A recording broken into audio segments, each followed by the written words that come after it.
Temple is a strong advocate that all students and children should be stretched, extended, just beyond their comfort zone. She is very black and white about this. She is very much about kids need to be extended. Now, for me, it's about taking their interest and extending from there. It's finding something they're interested and passionate and engaged in and thinking, how can I use that? Hi, everyone. Welcome to the Sue Larkey podcast. As I always say, you have to embrace difference to make a difference. Let's dive into today's podcast. Well, welcome everybody. Grab your pen or paper or go to my podcast page and download the ebook and read along with this podcast episode. I'm super excited. This is a replay of the Temple Grandin ebook podcast I did last year where I shared what I'd learned from Temple and how you could apply that. Now, lots of you have gone on to do the course with Temple, and I'm so excited because the way I look at it is Temple tells you the why and I tell you how to apply. Now, I've been going back over the evaluations from people who have already done the course, and I said, what would you say to people who are considering doing the course? And oh my goodness, I had to print it out. I don't know if you can hear me turning the pages. There are like hundreds of things. I'm tempted to put them on the website, but I think you'd get overwhelmed. So I just thought I'd choose a few. Actually, I had to ask Andrew to help me with this because I was overwhelmed with how many, but I thought this one was great. Before doing this course, I felt a bit nervous about teaching some of the children in my class. I now feel more confident, prepared, and have even been able to provide advice to others. I just think that is fabulous. This next one, this course provides a unique understanding into the world of autism through the eyes of Temple. Sue, your ability to pull things out of Temple was great. Then your summary and explanations were precise to the point. I also love that I was able to watch the videos when I had time. Pacing myself with your course was great. I didn't feel under pressure to do the work. And we've all got enough pressure at the moment. I don't want to add pressure. So I was thrilled to hear that. I also love this one. Easy to take in, versatile program that I could access from my iPad and complete at my own time. It's an excellent introduction. I've worked as a teacher aide in high schools in Central Queensland and in New South Wales and found this information appropriate and relevant. Now, when I look through all the evaluations, I've had teacher assistants, secondary, primary, early childhood educators do it. I'm amazed at all the different people that have done the course. Parents loved it too. So if you're considering doing the course and you're listening to this at the time that it's out, the course is on sale. It's $50 off until August 14th, 2022. I would love you to consider doing the course. Another person said, Sue always makes her courses inspiring. All my staff are eager to participate.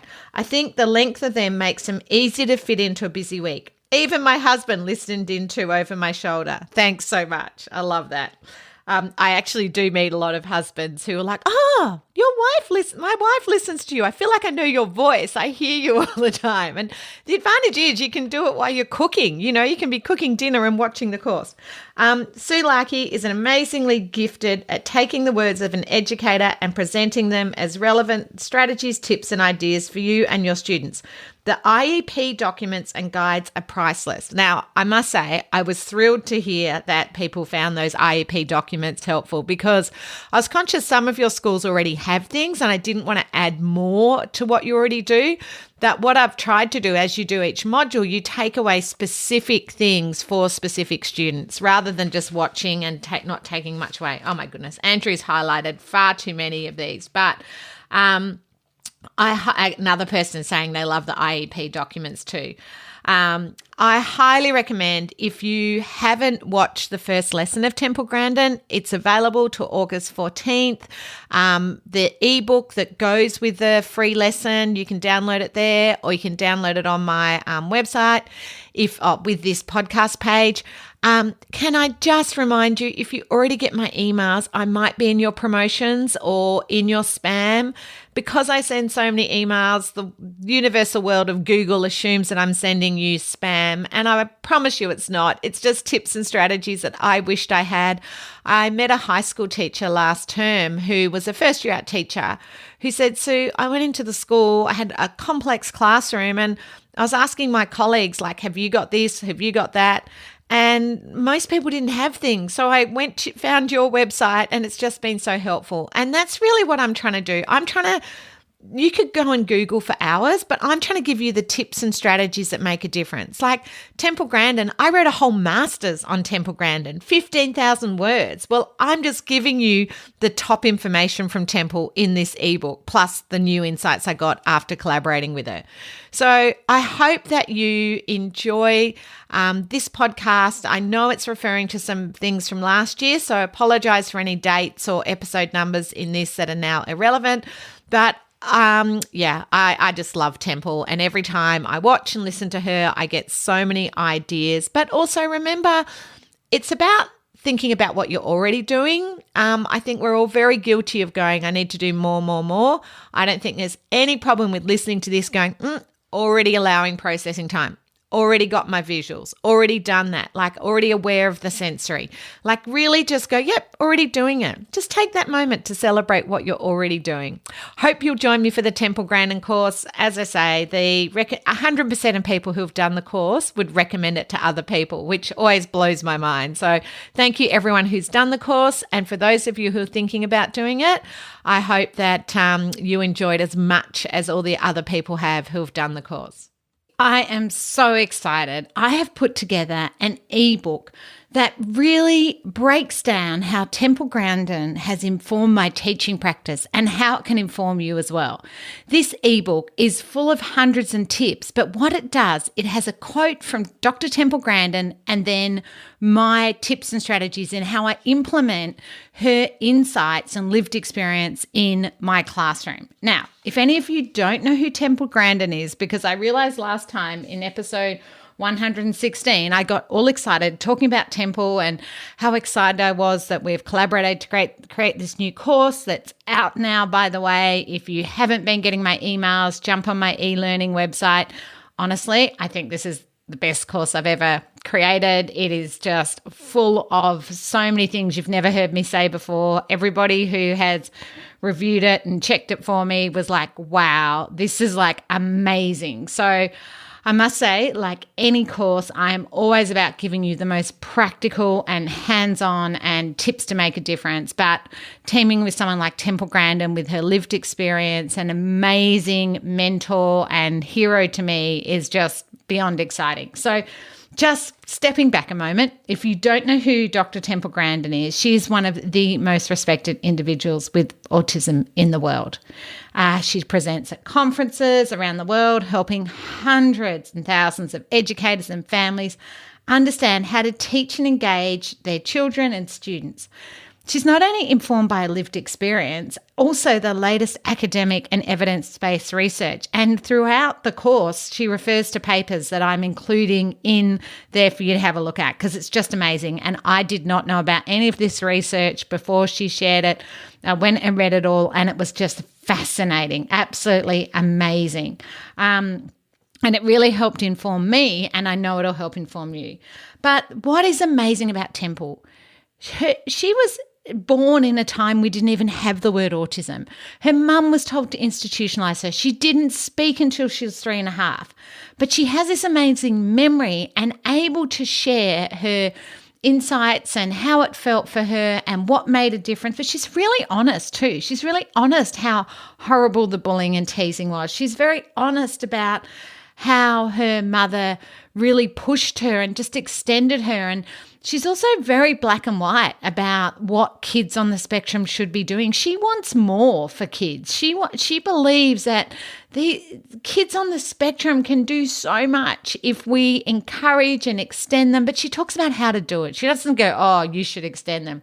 She talks through, like in the course, and those of you who enroll, like she's step by steps, how to get a kid a job, everything from a young age, the things you need to do, or how to keep a job. But all of these skills start at a young age, and it's just so important. We don't just leave school and get a job. There are things you have to do towards independence along the way. And what I love about Temple, she is very, very passionate that all of it is possible. And I think what I found interesting for the people that have watched the course already and checked everything was okay, they all said to me, Sue, this is a course about hope. And I get teary, but I think it is. And I think for me, when I first read Temple Grandin's books, and I was working in an autism school, and many of you know I'd been in mainstream, I went and did my master's.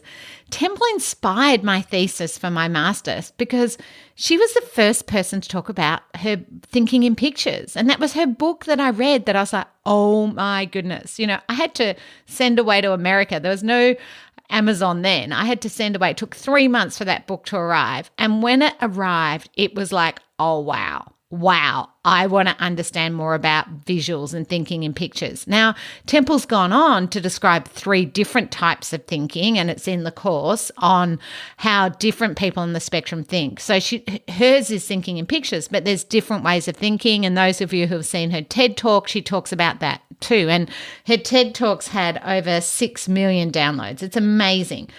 But did you know that Temple Grandin was considered one of the top 100 influential women in the world in 2010, but it was alongside Barack Obama, Steve Jobs, and Oprah Winfrey.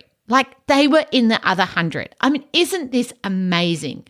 Someone like Temple Grandin, well, that doesn't sound right, but Temple Grandin, who was told to be institutionalized, is now one of the top 100 influential women in the world, alongside people like Barack Obama. I mean, it blows my mind. It really does, because I've met Temple. I've now collaborated with her to create this fabulous course, and I can see how amazing she is, but also what a strong advocate she is and why she should be in those top 100 influential women. But how amazing is this? And I did not know this till recently. She was also one of the top 10 college professors in the United States, according to CEO World Magazine. So that is for her work with cattle and humane and lecturing at Colorado University. I mean, it's just mind-blowing that someone who didn't speak till they were 3 is now lecturing all over the world, but not only that, considered one of the top professors in the USA. I mean, it's amazing. Now, lots of you would have seen her HBO film on her life, and in the course, we do a lot of snippets from the film because, as she says, the film is so accurate in portraying her mind, her thinking. They rebuilt her amazing designs, and I think it's well worth seeing those snippets to remind us. If you haven't seen the movie, put it on your must-watch this year. But I love it. Now, if you're a read a book first, I would recommend reading Thinking in Pictures. Temple has a number of books all on my website, but I'd read Thinking in Pictures first. I think it was the most insightful, and also a lot of it's in the movie. And then I'd watch the movie second. If you're a read the book person, read it first. I just think you'll find it really helpful. So for me, Temple is just amazing and offers us so much insights and understanding. Now, it's interesting when talking to Temple and putting this course together for you, and this free ebook, by the way, it's a chicken and egg thing for me. Did Temple tell me about thinking in pictures and then I started using visuals?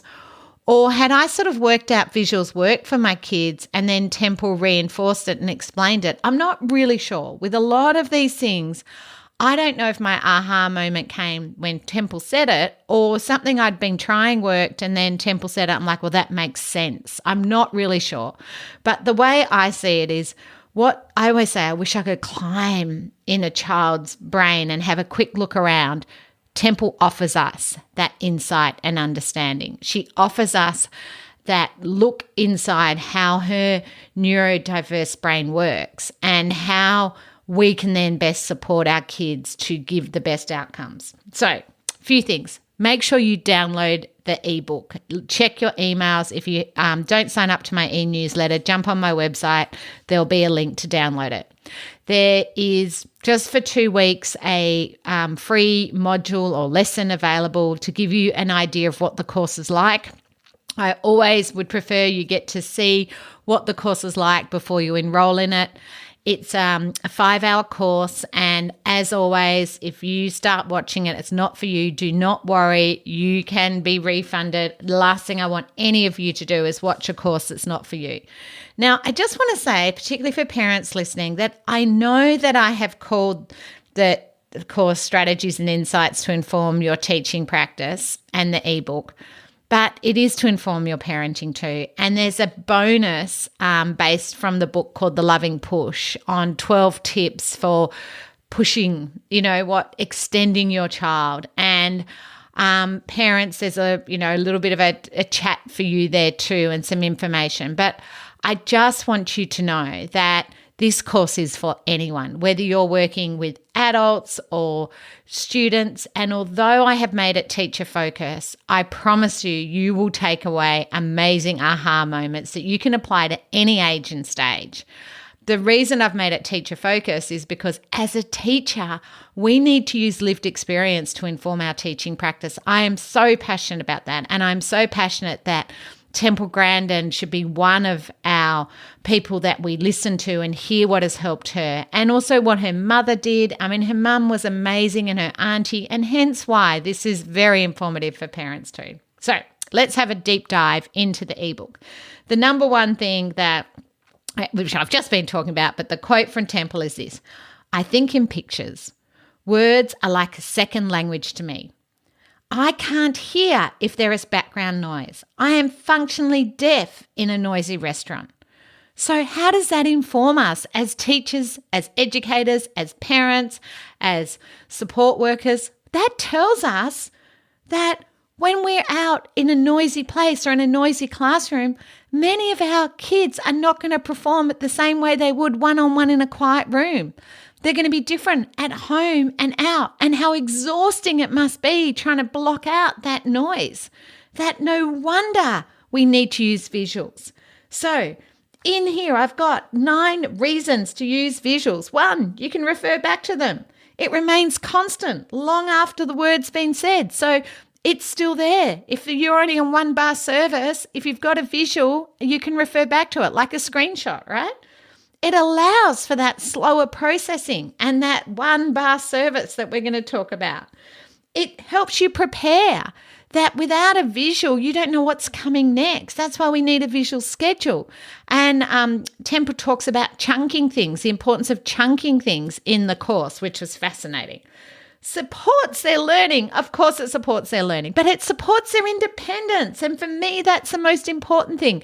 If it's written down, they're not relying on you all the time to prompt them, remind them, repeat yourself. But it also helps the kids move between activities, homeschool, that having a visual lets them know what's happening. And as Wen Lawson says, stops her having to fight for control. And Temple would say if her boss didn't write things down, she wouldn't have been able to complete half the things she did. She had to do, like learning to milk a cow. She needed a visual schedule. After she'd done it 3 times, she knew what to do. But what is important about visuals, it shows what's expected. Words can be so confusing. Words are so confusing. But a visual is very clear. And that's why I always say to you, it's a timer plus a schedule. How long helps you understand what's expected. And as a result, it reduces anxiety.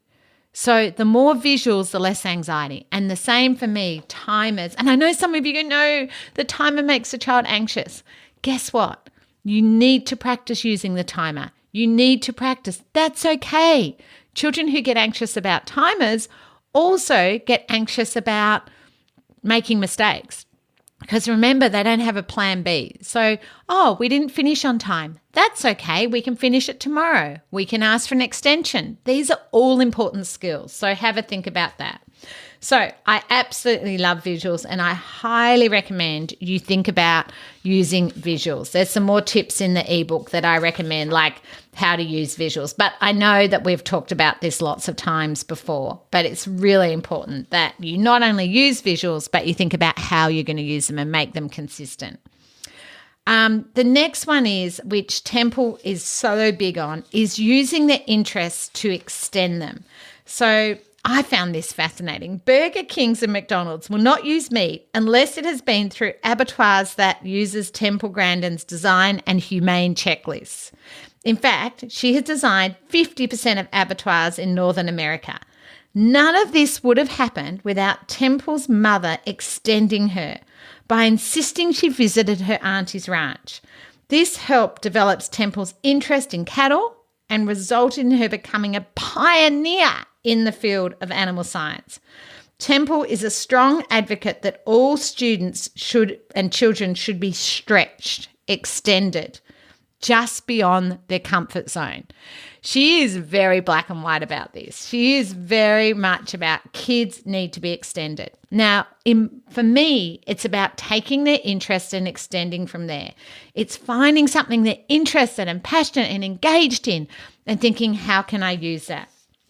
So for me, it's understanding a special interest isn't a barrier to learning. It's actually an opportunity to help children engage, to keep them motivated, to help them stay on task, but also to make them see what they're capable of. And in the ebook, it's quite funny because the person who I got to proofread it put a question mark because I had this same sentence from Anna Tulliman's in my book, The Essential Guide to Secondary School. Use their special interest no matter how bizarre. Use their special interest no matter how bizarre. I had that sentence 4 times, and the person proofreading the book's like, this is repeated 4 times. Yes, because I want to emphasize it. It is so important. What do I mean by no matter how bizarre?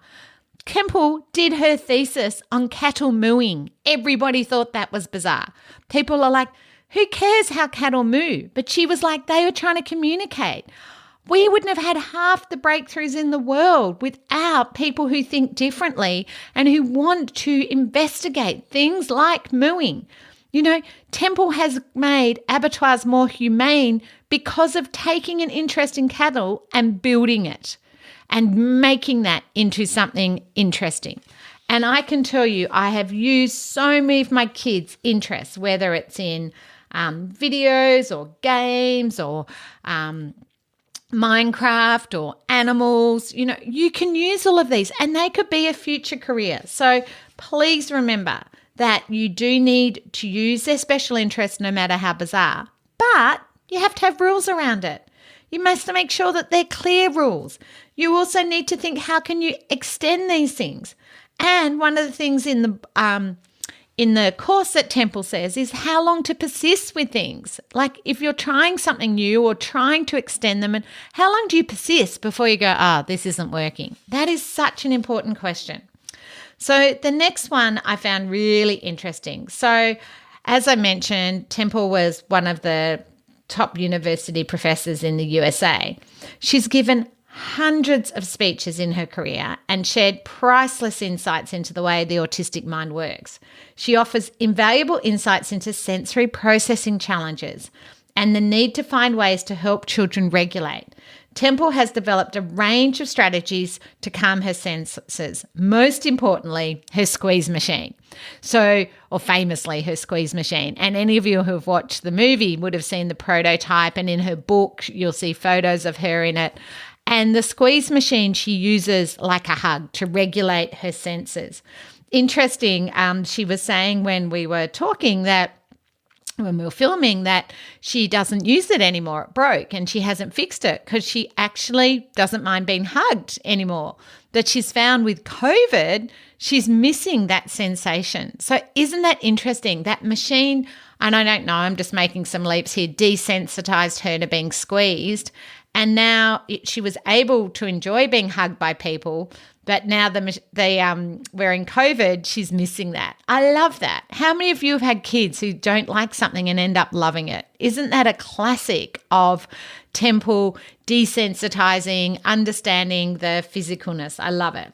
So in here, what I'm saying is Temple uses a range of strategies to calm her senses, and we go into them in depth in the course, but I want you to think, what do your kids need to calm their senses? And many of you have heard me talk about this one before, but this one is using breaks, having break cards, using preventative breaks, teaching children when they're calm, not when they're having a meltdown, not when they're anxious, teaching them when they're calm how to access these things, making sure they realize that when they do access these things, how it makes them feel better.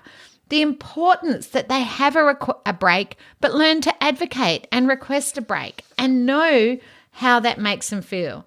This is just vital. And I would love all of you to think about how you can build breaks in at home and school and work when they're older. Anna Tulliman shares how her son Daniel likes to wash the dishes because he has always liked to wring his hands and move his hand. Sorry, if you could see me. This isn't a visual. I keep forgetting this isn't video, it's audio, but sort of putting your hands, wringing your hands, I guess you call that. So she taught him to do the dishes at work because people are happy if you go and wash and dry the dishes, and that gives him the same sensation with his hands.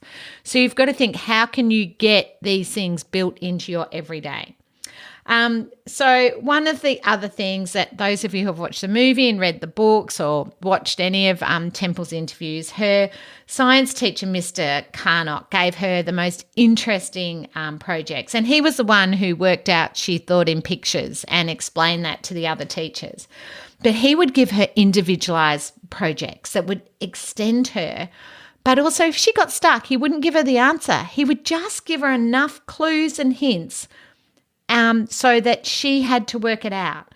So one of the things Temple is very strong about, can I tell you, really stronger than I would be, she says, kids aren't learning to figure things out. There is a tendency for them to give up easily. She's like, I had to learn to throw out one of those little parachutes to get it working hundreds of times. I had to learn to make experiments hundreds of times. So all of these things have helped her in her work, in her design of cattle abattoirs. If she just gave up the first time, none of this would work. And she feels kids need more hands-on. That's a big mistake, that we've got rid of hands-on projects and learning, and kids need to learn to make mistakes and to keep trying new things, to do those plan Bs and keep trial and error. And I guess we're all guilty of that today. We just Google things, don't we? We've forgotten the importance of learning to persist and to try new things. But what she feels, and I guess it's because of the thinking in pictures, that actually she doesn't mean writing mistakes. She means trying to make something. And she's actually made a little book that's full of a whole lot of different I think it's called Calling All Minds, making a whole lot of different projects. But you can look on Pinterest or learn to fly paper planes, or, there are so many things you could be doing that are simple with a piece of paper. My kids who love origami, often we give them the cheat sheet how to do it. Well, maybe they have to work it out, Cooking, how about they do some experimentation? They don't have to follow the recipe. There are so many ways we could let children be more creative, learn to persevere, but also if things don't work out, it doesn't matter. You can try again. So, as always, I've got a whole lot of tips about teaching children to persevere, to really get them in that growth mindset, to let them see that it's okay, it's an opportunity to learn. And I would love you to all, this month, add to home and school building something different with Lego, or trying to make a kite, or doing something where they have to keep trying and persevere and see how much further you can get the paper plane, or how much higher you can build a building without it falls over. Remember spending hours making card towers when you're a kid, something like that, where it is going to fall over a lot. That's okay. Really, how can you help children to persevere? And I think she is spot on with that. And I think we're all a bit guilty of not being as resilient as we should be around trying new things. And I know I'm just got a new computer and I'm just trying to learn one new thing every day, because if I tried to learn too many at once, I'd be overwhelmed. So every day I'm trying to learn one new thing on the computer. But by the end of the week, that's 7 new things. And guess what? Sometimes it doesn't work and sometimes I have to persevere. But these are skills we all need. And I'm trying not to just Google it straight away and just try and work it out. I think it's good for our brains to extend ourselves like that. The other thing I found interesting with Temple, that her teacher actually told the class that she had like an invisible disability and that they needed to help and support her, and the things that they could do to help her. And I think for all of us, we need to remember the importance of promoting understanding, that focus on student strengths, that we're all different. And I think Temple's absolutely spot on that how important that is. But one of the things Temple talked about that always breaks my heart with any of my kids, that she was bullied and teased. Kids used to nickname her and call her tape recorder because of her tendency to repeat speech. She was expelled from junior high school because she threw a book at a classmate. And Temple said, "High school was horrible. The thing that saved me was the friends with shared interests." Now, lots of you have heard me talk about setting up lunchtime clubs and passive playgrounds, and creating places children can connect. And the reason for passive playground is back to that first thing, that if a playground's really noisy, it's very hard for my children to make connections. So the reason we want a quieter area or board games or somewhere that's not 100 kids running around is more about the auditory processing.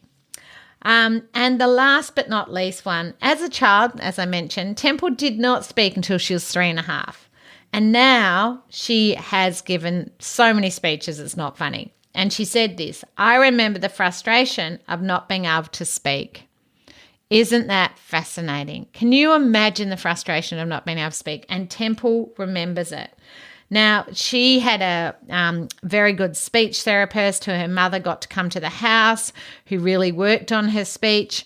But for me, it's so much about providing those opportunities. So I've included 11 ideas to help children, particularly in the younger years, to learn to communicate and how to build up their communication. But remember, it must be so frustrating. So you need to give them a way to ask for help. You need to give them a way to ask for more, on, off. Think about what are the functional language the kids need that you know. So I hope you've got some good ideas from this. I hope you're inspired, if you haven't already, to go and watch the free webinar that is available.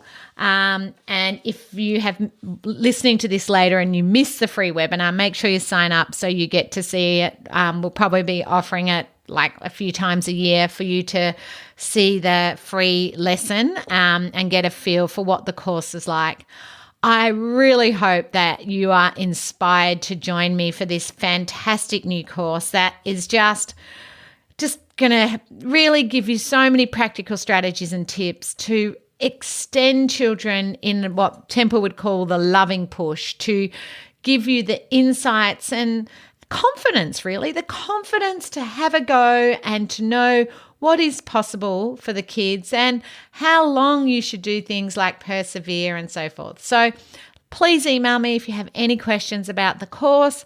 Look forward to seeing you in the course. It's on an on-demand course, so you can watch it anytime, anywhere, any device. And if you're not sort of tech savvy on that stuff, just think of it like Netflix or any of those shows that you just log in and you can watch it anytime, anywhere. So look forward to seeing you on the course, and thanks for listening.